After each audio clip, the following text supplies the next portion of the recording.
Hello, good people. Hello, apa tikupatsirani zimene anena Mike Aliati malingana ndi kutuluka kwa Avera Kantugule kutuluka ku UTM kupita ku chipani cha Malawi Congress Party. Iwowa ndithu afotokoza zonse mwatsatanetsatane. Ndi mwina tiyeni tivereni limodzi popeza kandimverere anakanena za maluwa. Tive kuti kodi iwowa Mike Aliati akuti chani za Avera Kantugule. Asogole chimene mukufunsa eni za kuti munthu watuluka ku UTM achiwapita ku MCP tatiuzeni songamana panga iwa UTM kuti mukana kuti anali wa UTM.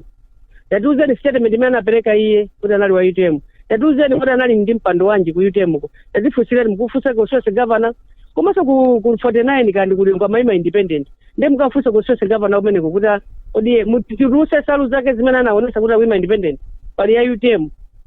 Asogolere ambiri tapita ku gofu kasowera gofu koma asali member wa gofu ambiri amapita kwa kumwa mowa ukakhala pamene paja ngatafuna zimwe mowa koma nasamwa mowa ambiri samavala black akamapita ku maliro asaliso maliro awo ndemo kamatifunsa kuti uyu ndikuti alesa mavala black ku maliro muzifunsa kuti ambuyana amwalira. Are you serious?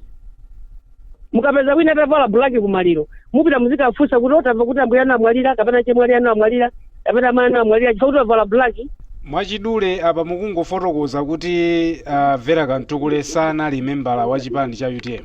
No, he was not a member. You can even ask herself akuze kuti anali ni mpando wanji. And for us, let me tell you, for us kuti tifufuze kuti anali wa UTM kapena ayi tinamfunsa apo kuti tikupase ni mpando wanana kuti no, I'm still thinking. Ndemina analipo ni munthu amene amfuna kuchipaniko ndewana kuti sinateke ndewa chokako we don't know. Munthu tikukhala ndi salu yolembedwa atuti matishet alipo olembedwa miji wa munthu osagwira ntchito ku miji.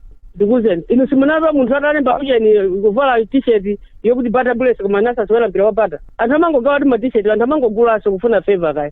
Anthu amangovaliranso mwina umphawi. Simunaona kwa zipani zina kugula samza inacha chipani china chisali chawo. Asogoleni tafusa nkhani zina izizi musafuse ife silidandaula tuyo chifukwa tinazo kuti sinasanali watu. Komano kutheka kuti kutuluka kwa Avera Kantugule mchipani cha UTM kukhala ngatinso kukupereka chithunzithunzi cholakwika kwa anthu amene amatsatira UTM kuti mwina mkatikati mwa chipanimu muli ngati kusamvana kwina kwake mwina pankhani ngatipo bwanji. Ino ndi amene mukudandaula koma wina aliyese osatira UTM mufunsa kuzana mukudandaula ndinuyo koma ngati atuluka iye ine ngati simukulowaso mu UTM ngati kudandaula chani iye watuluka mukulowa mundinuyo ngatana ni mpando mungofufuza ndi mutu nani mpando kuti ukase nini fese kudandaula china chilichonse tikungopera kuti mwina kapena mwina tine kuti tikanakha kuti nali Wanderers ndi Bata Bulls kapena achuka ana ife ndiye kukhala Bata kapena Wanderers mwina anali kuti thandizira kuti chemerera koma sono ngatothandizira kuchemerera simuza kuti ni ndani. There are few people amene ali really dedicated amene mungathe kuza kuti wali members a chipani yakuti kapena wali members a team yakuti awani members awani members a Bata Bulls mukapita kuti kupirako kuona kuti akuchemerera mbali iti koma kungokumana nawo ngati apa simungaziwe kuti wini member wa team iti kapena team iti. Alright,